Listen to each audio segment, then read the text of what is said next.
বিসমিল্লাহির রহমানির রহিম। আপনারা দেখতে পাচ্ছেন আল্লাহ সুবহানাহু ওয়া তাআলার রহমতের বৃষ্টি হচ্ছে। এই বৃষ্টি দ্বারা আল্লাহ সুবহানাহু ওয়া তাআলা শুকনো জমিনকে উর্বর করেন, আর সেই জমিন থেকে অসংখ্য নিয়ামত আল্লাহ সুবহানাহু ওয়া তাআলা বান্দার জন্য তৈরি করেন। আল্লাহ হচ্ছে মহান, এই হচ্ছে রহমতের বৃষ্টি। আল্লাহ পাকের বৃষ্টি হয়েছে রহমতের বৃষ্টি।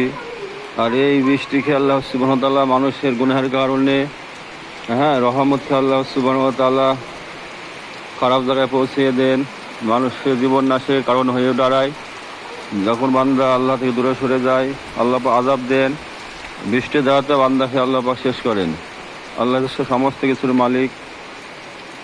ফেরাউনকে নীল নদে পানিতে ডুবে মেরেছিলেন, আর ওইখানটাতেই হজরতে মুসা আলাইহিস সালামকে নীল দরিয়া পার করেছিলেন। আল্লাহ তো সেই আল্লাহ পাক সমস্ত ক্ষমতার মালিক। দেখতে পাচ্ছেন এই বৃষ্টি আমাদের জন্য রহমত কি গজব, এটা আল্লাহ সুবহানাহু ওয়া তাআলা জানে। অতিবৃষ্টি হয়ে গেলে কী হবে, এটা গজব হয়ে যাবে। অনাবৃষ্টি সেটাও বান্দার জন্য গজব।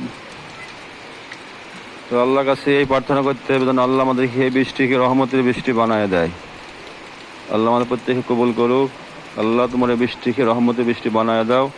আল্লাহুম্মা আমিন।